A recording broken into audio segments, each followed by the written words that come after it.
All right.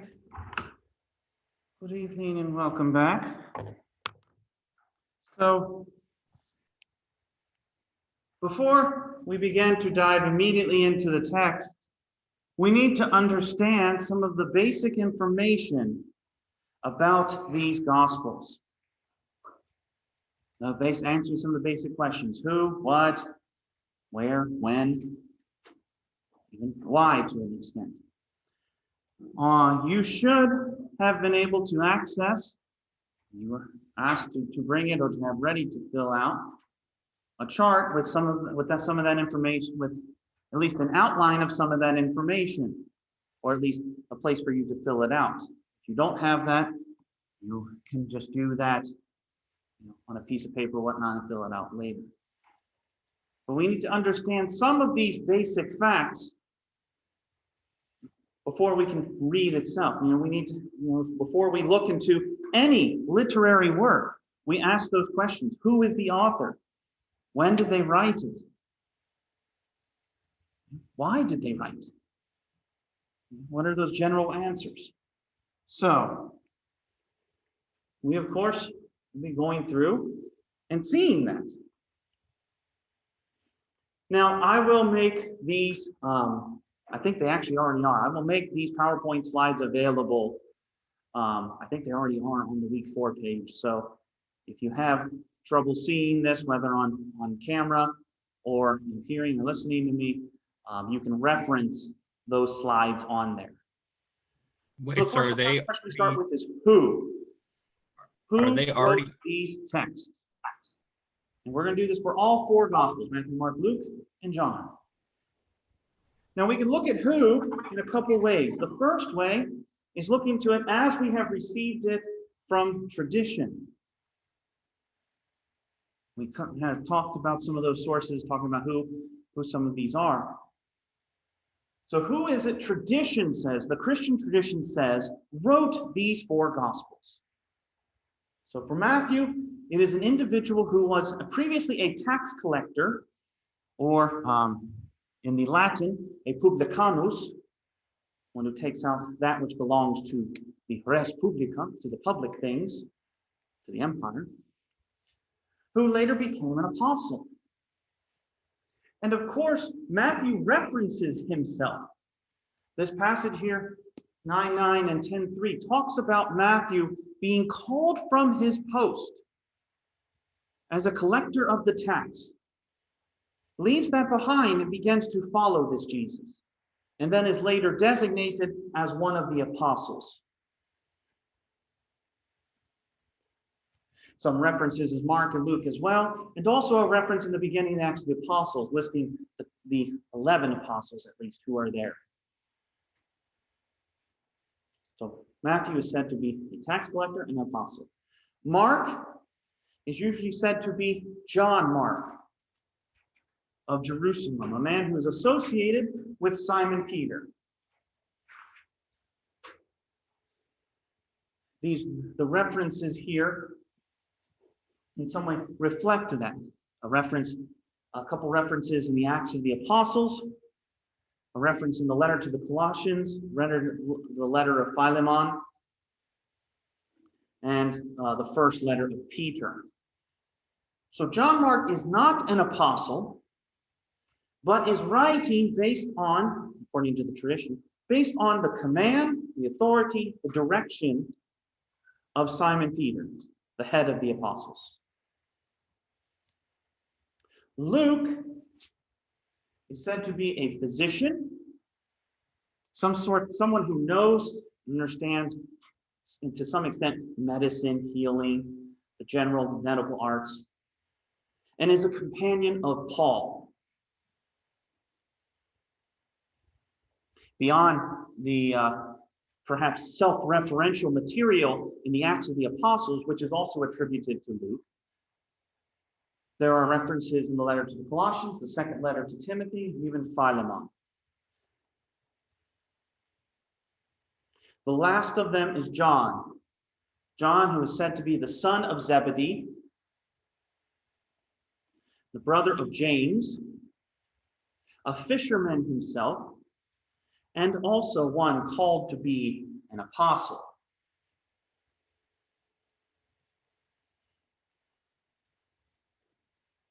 John is, by the way, said to be the youngest of the apostles, which is why he lives so long. As we'll see in talking about when all of this is written. Now, this is understanding who from, as I said, a traditional perspective. This is a perspective that is not necessarily witnessed in the texts themselves. But we can understand something of the author based on what they write or how they write. So while we can see the traditional author, we can also see what is called the implied author. What is implied of this individual based on how they write, what they know, what they understand, what they don't submit.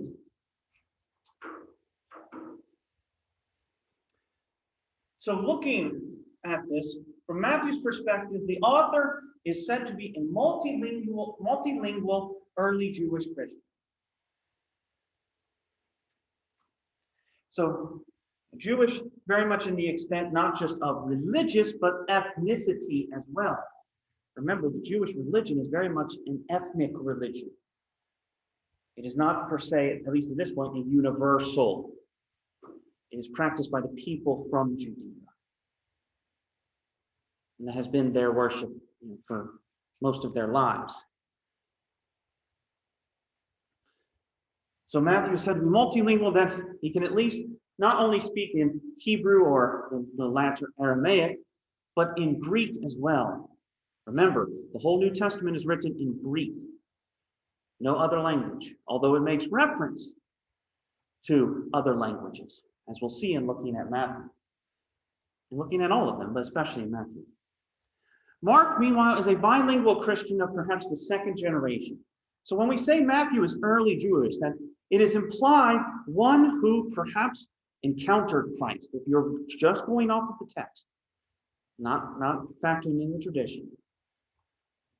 One who is deeply ingrained in this new Christian religion, yet still very familiar with the Jewish religion. Whereas Mark is bilingual, sometimes poorly, but a convert, not of that first generation that followed Christ, but kind of the next sort of group after Jesus. Yes? So bilingual, you can speak Hebrew, Greek, and Latin? No. Latin wasn't even that strong of a bureaucratic language at this point. Greek was the common language. So no, that in some way, that he's kind of Aramaic. Because remember the traditional studies, John Mark of Jerusalem. So he would have spoken either Hebrew or sometimes it might have been just Aramaic, which is derived from Hebrew. But he also understood Greek. That's what I mean by bilingual in both of these cases. They speak the local language of Judea, Hebrew, Aramaic, but they also are conversant or at least able to write in Greek. Though sometimes they're not able to do that very well. So he's of the second generation, not that first initial group that gathers around Jesus, but kind of the next sort of group after the end of Jesus' life. It was after his death and resurrection. Luke is what is often called a Gentile. He is a non-Jew. So he is a Greek speaker. Greek is his primary language. It's not secondary. He is a convert to this Christianity, to this way of Jesus. He is rather well educated. The way that he writes, the language that he uses, is a little bit more elevated. And he is rather historical. He tries to recall everything that he can, that he can discover and find. And all of that, trying to understand it well. John is seen, based on the text itself, as one who is very intimate with this religion, or calls himself, the author calls himself intimate with it, because he references himself as the beloved disciple.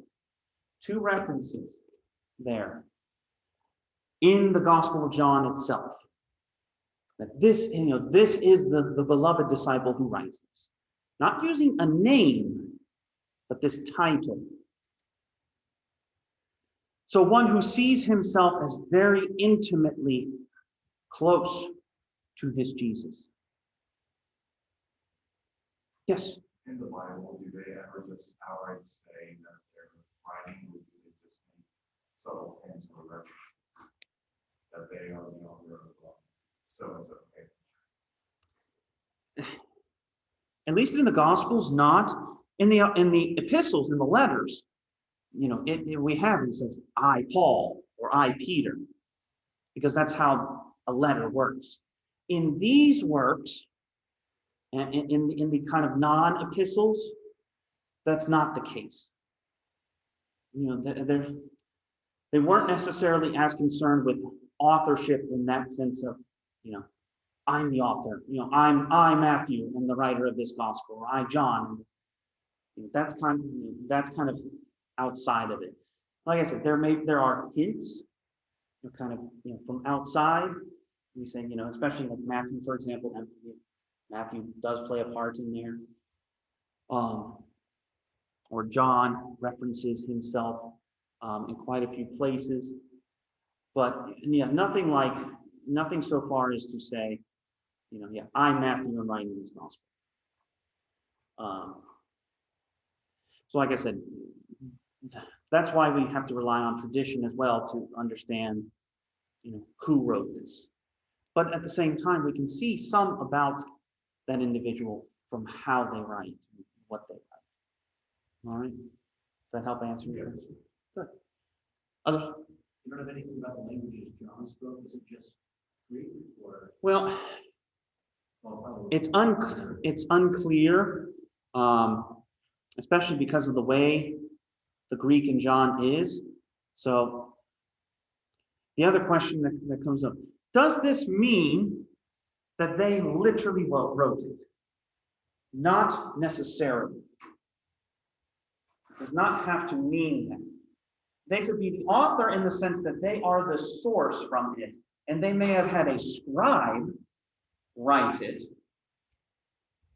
And a scribe who may even understand it, understand the written language better than the source, you could say. So kind of like a ghostwriter. A lot of times biographies are written using ghostwriters or autobiographies of people. It could be something like that.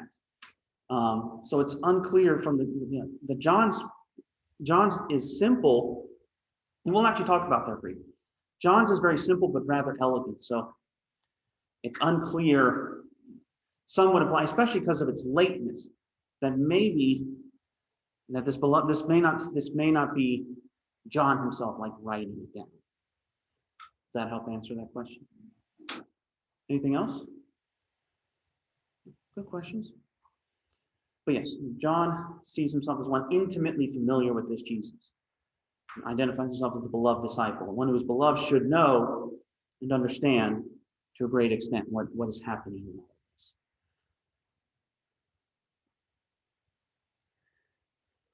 Now, of course, a writer, an author, is writing to an audience. They are targeting someone with this. Fiction writers want people who read fiction to read their work. Journalists want people who read the news to read their works. So to whom are these individual authors writing? Now, of course, they're writing for communities of believers, churches, believers in this Jesus. but they also have a particular audience that may be able to understand their work or appreciate their work better than others. So for Matthew, being a Jewish Christian, Matthew targets better educated Jews who believe in this Jesus. We'll see this in what he uses, the material that he uses. That's how we'll understand that, by seeing how he brings this about. Mark is writing to an audience of mostly non-Jews, Gentiles, that are fairly new. And this seems pretty evident from the brevity of Mark's gospel, which is about the shortest. We'll understand that later. Luke, on the other hand, is not writing to new Christians, but rather wealthier Christians, rather wealthier non-Jew Gentile Christians, specifically in urban settings. That's normally where, at this point, most of the rich are anyway. Not out of the countryside, the paganos, the poor peasants. John, meanwhile, is writing to a mixed audience. Jews, non-Jews, rich or poor. He doesn't have as specific of an audience to talk to. And you say in a certain sense he's writing rather universally or Catholically. When? So who's writing? To whom are they writing? When are they writing? Well, of course, we do not have absolute specifics.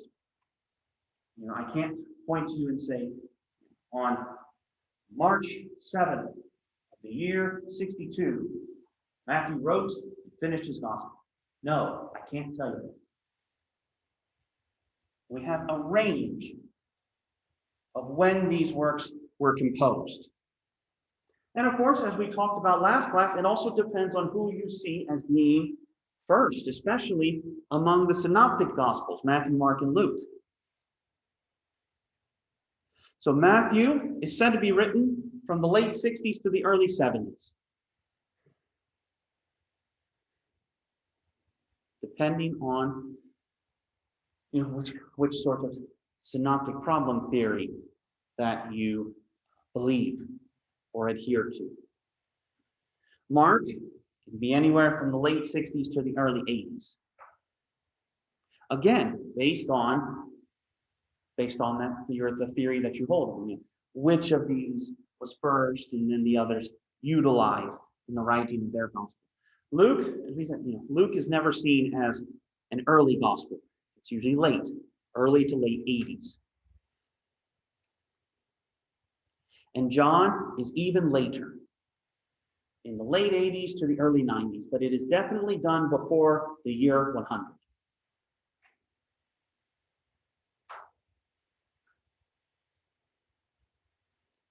John is definitely the last gospel, not just in book order, but even chronologically. And even content-wise, as we'll see when we look into the Gospel of John. So going from the who and the when, why? Why are they writing? Based on our understanding, or the implications within the individual text, we can try to understand why it is each of these authors writes. Why are they so concerned with putting the pen, the quill to paper, the pen to paper, however they do it? Matthew is done to teach a community that has internal divisions. There are struggles within the community, but even also enemies on the outside. Those who want to, in some way, affect or perhaps even destroy this community of Jesus, or communities.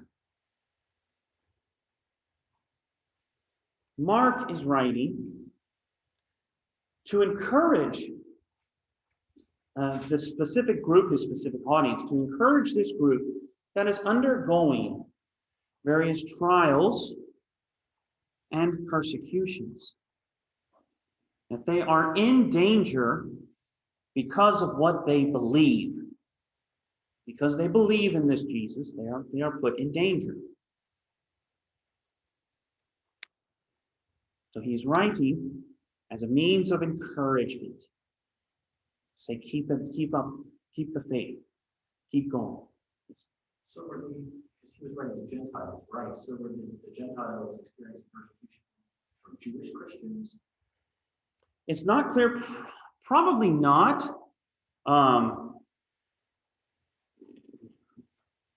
There were enemies outside of even the Judean communities. I mean, because this was a very new religion at a point, very few know it, especially in a bureaucratic sense, the various governors or administrators of the empire. So they may have been tempted to try to bring, especially because as part of the Roman Empire, as part of being in the empire, there was a practice of offering worship, some form of worship to the emperor as a sort of demigod. To the emperor, or perhaps more specifically, you could say, to the empire in the form of the emperor. And this is done as kind of a loyalty test, you could say, to offer up some sort of minor sacrifice at times. Many of these newly found Christians say, well, no, he's not God. He's not the supreme authority. This Jesus I believe in is. So no, I'm not going to worship this emperor, this man. So if doing that would incur some penalties. Sometimes, oftentimes, even the ultimate penalty if it was persistent, or if the bureaucrat, the administrator, the governor, was persistent in their demand to do this.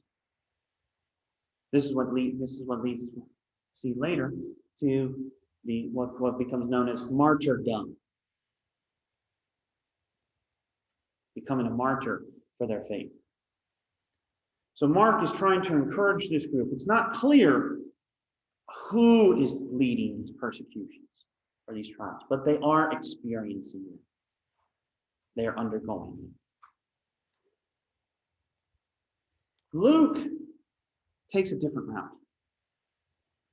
Luke, writing to wealthier Christians in the more urban setting, so in the highlights of the places of culture and leisure, Luke is more challenging. He wants his hearers, the supposed believers, to practice what they hear and what they preach and what they believe. Put their faith into practice more fully.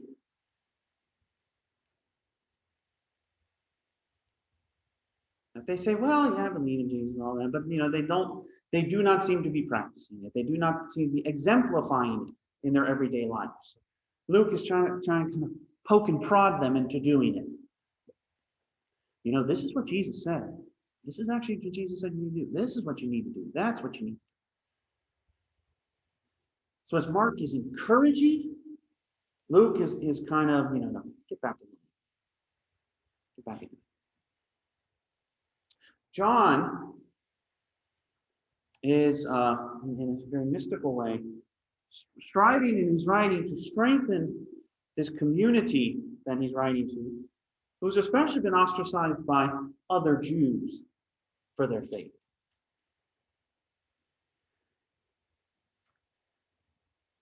Or many of those Jews, did not believe that Jesus is what he says he is.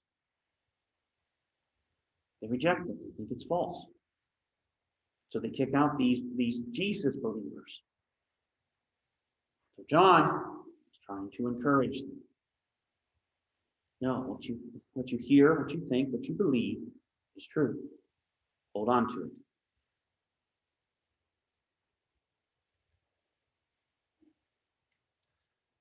So a little bit of data to help us understand as well. Kind of some of the what. This can help us compare each other. So Matthew has the most chapters. He's at 28. Mark, meanwhile, is the shortest, only 16 chapters. Luke offers 24, John 21. The chapter divisions, though, are rather recent. What I mean by that is that they were not originally written into the text. So, of course, if most of us were to write an in-depth book, a book lasting longer than maybe 50 pages, we would put chapters in to kind of divide the text up. That was not originally done in these texts. The chapters are actually introduced in the Middle Ages. About the, I want to say the 11th or the 12th century. The verses are introduced even later. So if you were to pick up a manuscript from those first few centuries of the New Testament, or even the Old Testament, but especially the New Testament, there's no, one, two, three. There's no numbers or division. The text just goes on.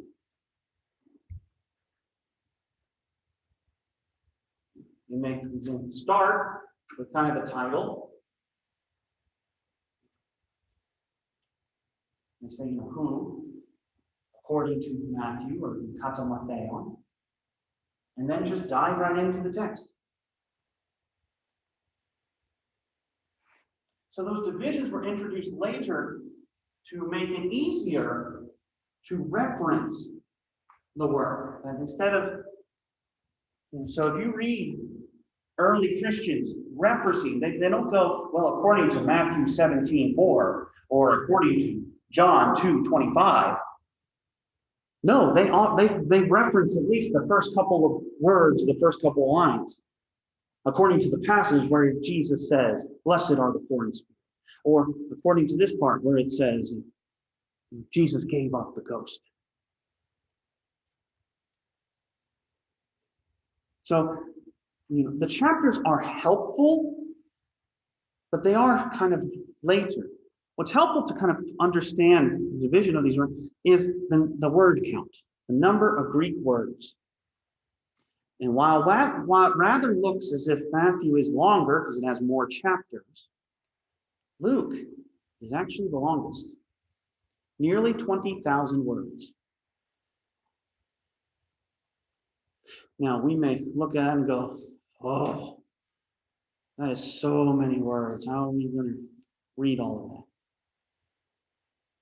I believe most of the Harry Potter novels are longer than that. If my memory recalls them. These are not actually long works. If you wanted to, especially Mark, notice how short Mark is. Mark's almost half as long as Luke. Barely 11,000 words. If you wanted to, you could sit down and read on a basic level, just to read the Gospel of Mark. It could probably take you an hour and a half at the most to read it. It won't take you that long. Sorry, Dominic, please. Smallest Harry Potter book is 76,000. Okay, I was very wrong.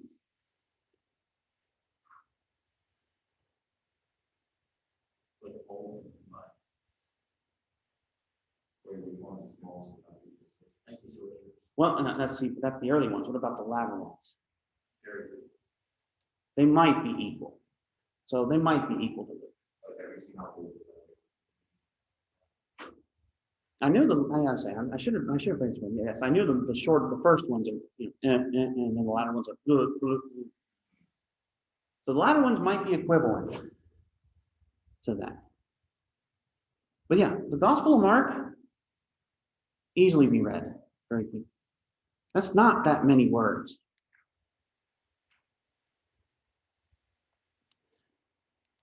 So Luke is the longest. Matthew. So Luke and Matthew are extensive. John, a little bit less. Matthew, the least. I'm sorry, Mark. I don't know why I said Matthew. Matthew, Mark, Luke, John. MMLG. Mark is the shortest. So this can help you kind of understand a little better. We were talking about all those theories last week. The theories about the synoptic problem. Yeah, they go, well, look at that. Look how short Mark is. That can't come after Matthew. Why would the shortest come later? And why would one even longer come after me? So that helps to better kind of chew and think about the theories to try to solve the synoptic problem. They don't really solve it.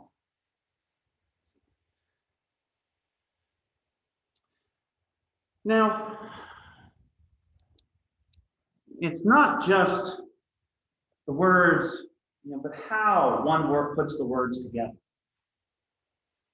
One can write in a rather prosaic style, or perhaps one can be more flowery, more elegant, more poetic. One can be as technical as most of your science textbooks. This is the law of thermodynamics, or this is how the heart beats. Or it can be a little bit more reflective and contemplative, like works of fiction. How is it that they write? And we can see that from the style by which they write their Greek. Like I said before, all four of them Greek. Although there is some argument, never been proven, there is some argument to say perhaps Matthew may have actually written it in another language first. Perhaps Hebrew or Aramaic first, and then translated it. Then Yeah, I've seen that. we Luke's really was, don't have any evidence. We don't have a text like that. It's all the originals we have, or the manuscripts we have, rather, are Greek.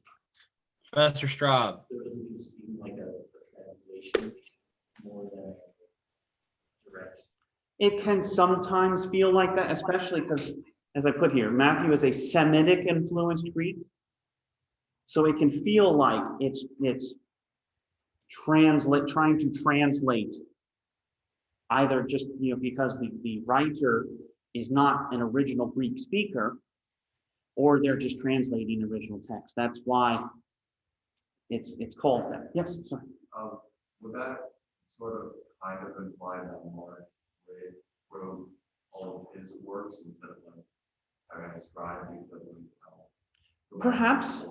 I mean, it may also speak that he's got a poor choice of a scribe. It's the usual comedy bits about the bad translator, doesn't know what they're saying, doesn't know how they're speaking. Because yes, Mark is grammatically poor. Mark would have failed Greek grammar school. Because it is passably understandable, but it's rough. It's like if you had done a year of Spanish or maybe 2 years of Spanish, and I asked you to write a massive theological text, you would probably struggle to do it with even that basic of a knowledge. So, whereas, of course, on the opposite end, the Greek speaker, the Greek writer, Luke, has the best Greek of them all. It is quite good, it is quite elegant. In some way, you could say even influenced from the Greek literary tradition. So his is very understandable, very, very easy to read for those who are Greek readers. If you want to work on that, maybe we can read something. Not at the moment. John has a simple Greek, but John gets very symbolic. So he may use simple words, but he's using them in a very symbolic way. So there are deeper meanings to what he does and says.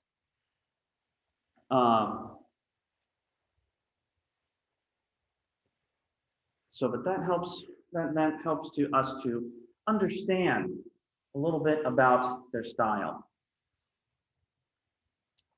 We can understand some of the about the gospel from how they open. Right? We know some works from their famous first words. What are the famous first words of Moby Dick? Calling Ishmael. Glad somebody knows it. Will not make y'all read it anymore? I got it on the video game. Naturally. That's not a judgment. It's not a judgment. I don't want to make it sound like it. Yeah, there are various, openings can shape, not just in literature, but of course, like in film. They can very much shape or transform our expectations of everything we're going to encounter for the rest of the work. The same with the Gospels. Matthew opens his Gospel with a genealogy, the kind of family history of Jesus, and ascribes to him two titles. Calls this Jesus the son of David and the son of Abraham.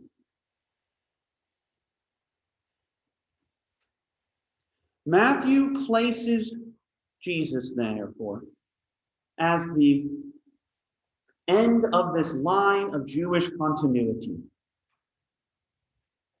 with two of the greatest figures in the Old Testament. Abraham, the great believer, the man of faith, and David, the great king, the leader of the God's people of Israel. So that's how he begins to frame his gospel. Mark dives right in. Because here we go. The beginning of the gospel. Jesus did this and Jesus did that and Jesus did that and Jesus did that. Mark wastes no time.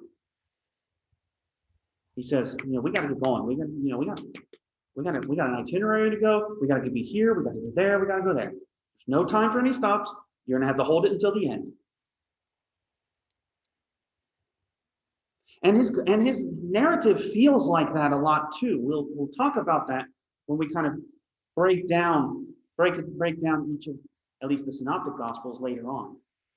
His gospel is very fast paced. You can almost sit there and go, I need to breathe, Mark. I need to breathe. Come on.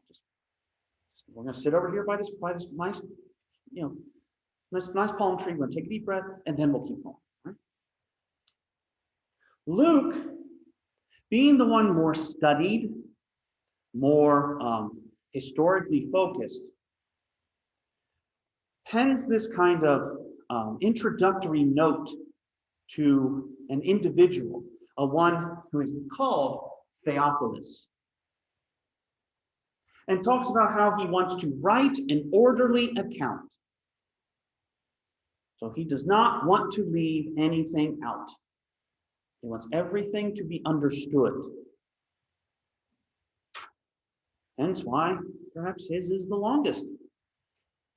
Why it has the most in there. John, though, being very symbolic, has an infamous prologue, an infamous introduction. All talking about this word, whom he is equivocating with Jesus, and how this word enters into the world, this word that is light, that shines in the darkness does not overwhelm it. This word that comes to his own and is rejected by him, but this word becomes flesh. takes on flesh, becomes man. It very much sets the stage for truthful yet symbolic gospel he will continue to share throughout the rest of his passage. Those openings in the text can help us understand the main themes of these works. What are they trying to show throughout all of this? It's more than just, okay, here's Jesus and his wisdom. There is a lens or a prism by which they understand and outline everything that they are talking about. Remember, we kind of talked about that in describing these works as Greco-Roman biographies. They're not merely historical. They are trying to convey truths and understandings about the particular individual they are writing about. So Matthew, being a very Jewish writer, sees Jesus as the fulfillment of the scriptures, which in this case would be the Jewish, or rather the Old Testament, everything that came before. We'll see that because he references time and time again, this happens to fulfill, this happens to fulfill, this happens to fulfill. So being one steeped, knowledgeable in the Jewish scriptures and traditions, sees Jesus as the one who fulfills them, brings them to completion. Mark, while describing Jesus as the Jewish Messiah, which in Greek is translated as the Christus, we take as Christ, that yet it is not something that is fully revealed in the time of Jesus. It's not something, according to Mark, it's not something Jesus wants to spread about.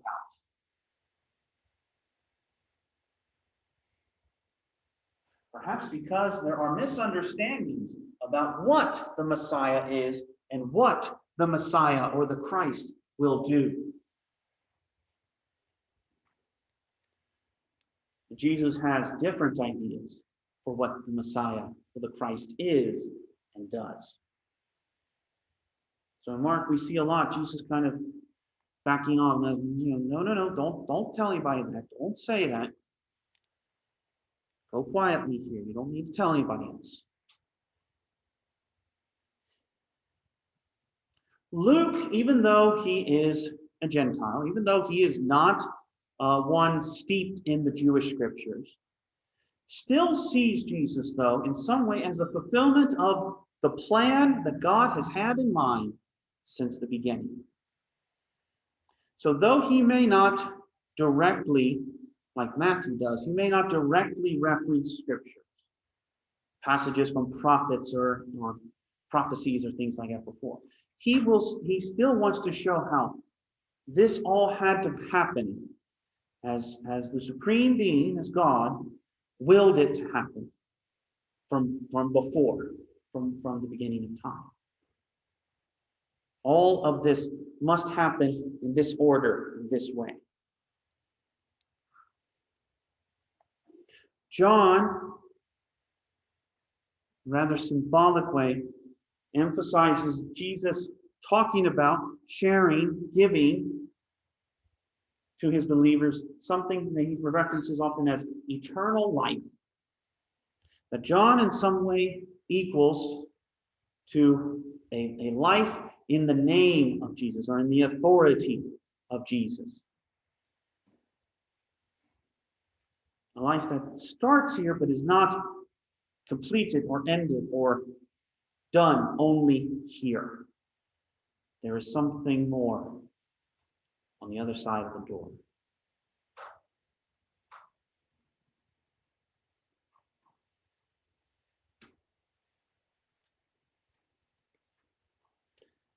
Now, obviously, this being a historical work,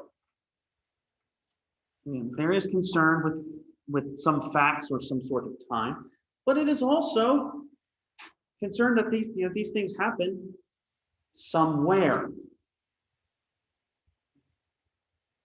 And it's interesting to note where that all happens.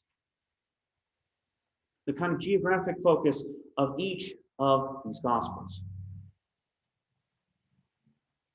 So Matthew is a more natural, as it were. That Jesus is often found not in the towns, in the cities, but more in the outskirts, around the lakes, but especially near mountains, which seems very particularly minded for one who is of a Jewish focus, because it is up on the mountain that the major Jewish figures encountered the one true God. It's not on the plains or in the valleys. It's up on the mountains, especially Moses and his encounter with God, the burning bush and the handing forth of the 10 Commandments. That happens up on the mountains. So implying something there about Jesus being on the mountains as well. Matthew has him focused in mostly Jewish areas and places that are filled with Jews. I'm not talking necessarily religious, but ethnically wise. Mark has him more as a city dweller, more in the towns and in the villages. And Mark has him going kind of beyond some of these Jewish lands, into some territories, into some places. Luke, in his narrative as it being kind of the long fulfillment of the divine plan, paints a picture of it being one long journey from Jesus' beginning of his public ministry that kind of winds up and winds down and ends in Jerusalem. And it's not kind of, well, Jesus goes out and comes back, he goes out and comes back, he goes out and comes back. All of these Gospels, by the way, will have Jesus end. The end of it will be in the capital city in Jerusalem. But they can often be kind of multiple trips, maybe kind of circling around. Whereas Luke, though, Luke is one, it's almost one long journey. Starts here, goes up here, goes up there, goes there, then ends up in Jerusalem.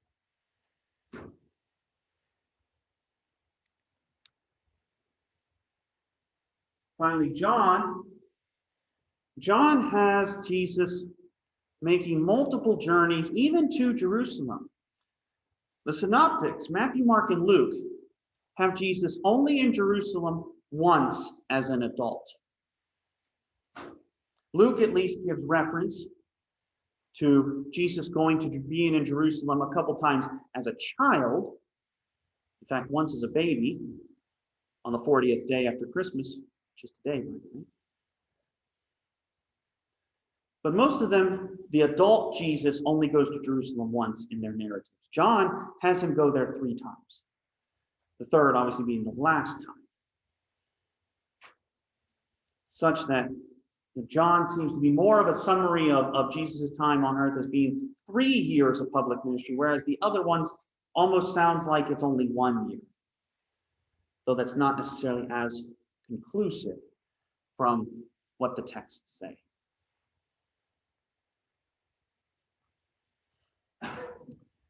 One last little bit of data that is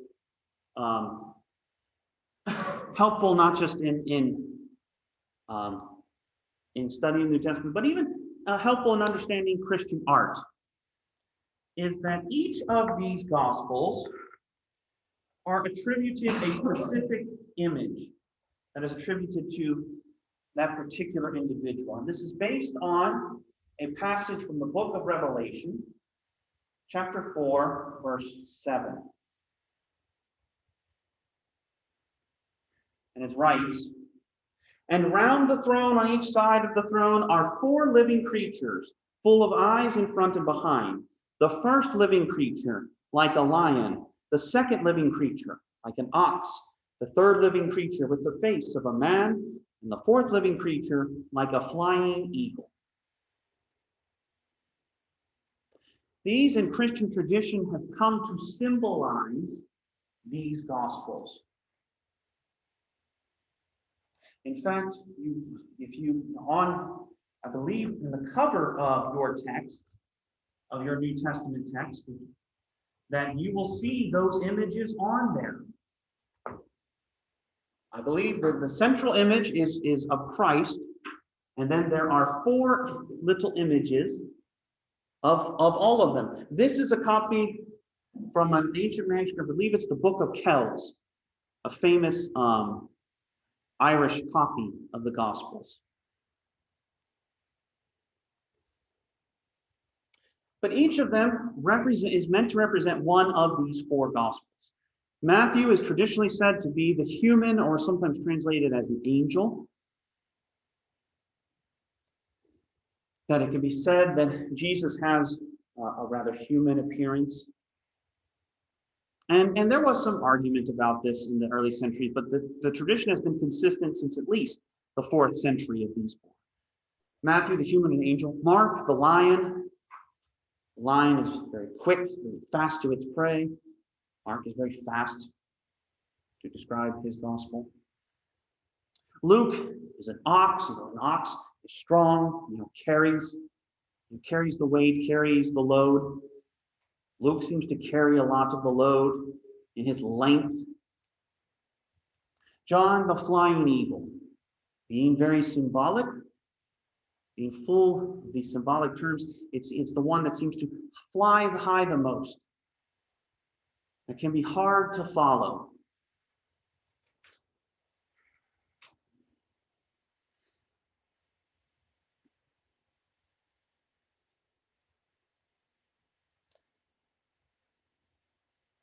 So often in Christian art, you will see these 4 images, not just on works that are not, but in church windows or maybe in paintings.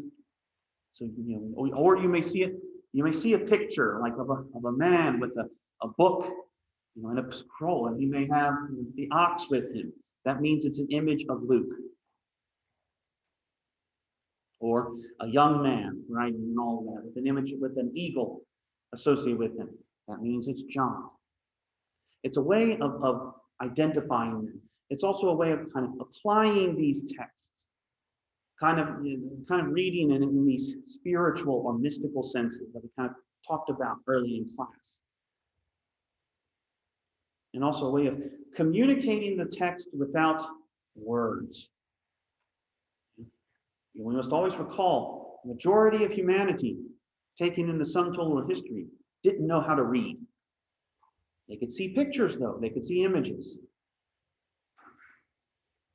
Hence why you still see many churches images of the gospel passages. So that even one who cannot read can at least see and understand what's happening.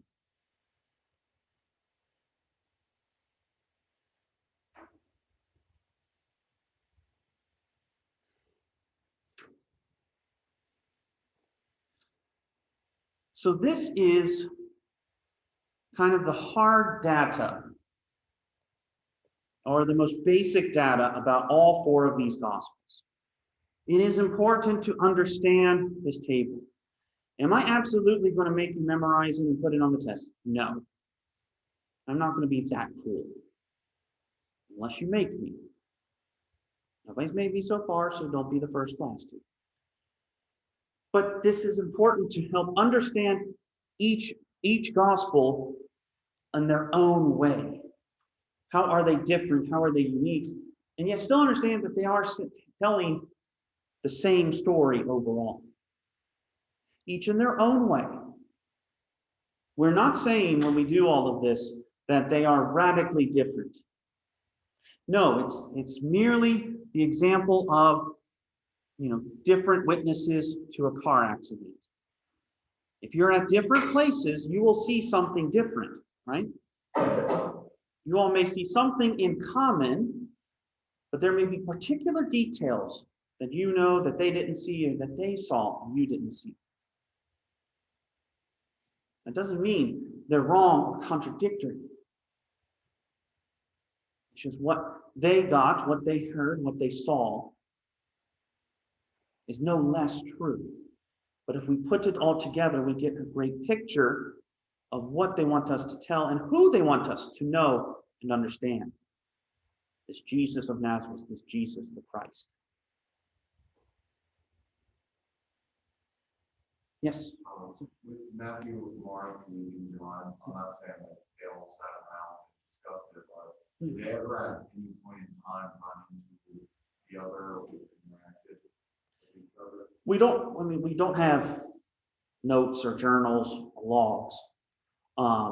So it's, if Matthew and John are who they say they are, Matthew and John would have walked with each other because they're apostles walking with Jesus. Mark and Luke would come along later. But no, it's not as clear. That was our difficulty in home out, especially the synoptic problem. Why these three, Matthew, Mark, and Luke, seem so similar, seem almost too similar at times. Is it just inspiration? Is it plagiarism? Is it something in between? Something else, some exchange? It's unclear. That's the difficulty when we're nearly 2,000 years removed, and we have no secondary source material. We don't have the first drafts or the letters of maybe Matthew to Luke. It's like, hey, I said Jesus did this. Did you say that? Or why don't you write this and I'll write that? We don't know. We don't have it.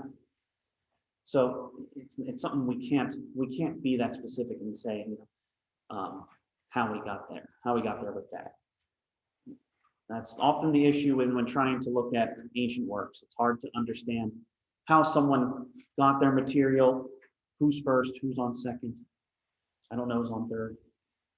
Yes. So there is it's like God thought it was Matthew, Mark, Luke, or John, right? Mm-hmm. We talked about it when we talked about Revelation overall. When we talked about the principles of inspiration. If you don't remember that was kind of the first week of classes. We talked about that applies to all of them, but we don't know the particular method of how God inspires. So we don't know how direct or indirect God is. We know that God works with and through the human author. It's hard because again, we don't have video of the event, we don't have notes. But we do know and hold and believe, Christians who believe these to be sacred texts, that God does write using in and through those human authors. How is we don't know how. I can come up with and there have been plenty of theories, but none of them are the absolute. Like this is how God did it. That's part of sometimes the mystery of this is how did God do? We don't know. I can't tell you whether God just told them pick up the pen and I'll write and they went okay, or not, or God just approved it later on, or something in between. There's no clear answer. What we do know, what we do believe, is that it is written by human writers, it is written by the divine writer. It is a work of man, and it is a work of God. Does that answer your question? Okay. Anything else? Any other questions? Any other thoughts, comments, concerns, theories, ideas? Just why, I didn't think I caught it, but why was Matthew represented as the human being? Jesus can sometimes seem to be most human, or it's not as clear the reasons. I think it's just trying to fit them as best as possible. Matthew does involve quite a few angels as well, although Luke has angels in there also. So it may have just been, yeah, it's just kind of a process of, well, I like this one here, I like that one here, and one of them just stuck. But it's just, the reason why is not as important to know. I offer some of them, but this is just, if you see, so you see on here, there's a man, there's I guess that's the lion, the ox, and the eagle. That symbolizes all four of the Gospels.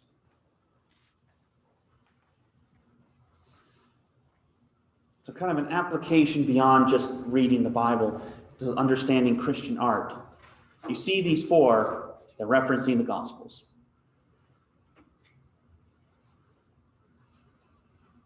Got it? A good question. Any others? Any other questions? All right. Why don't we stop there, take a break, take a deep breath. We'll come back to all of this in a moment.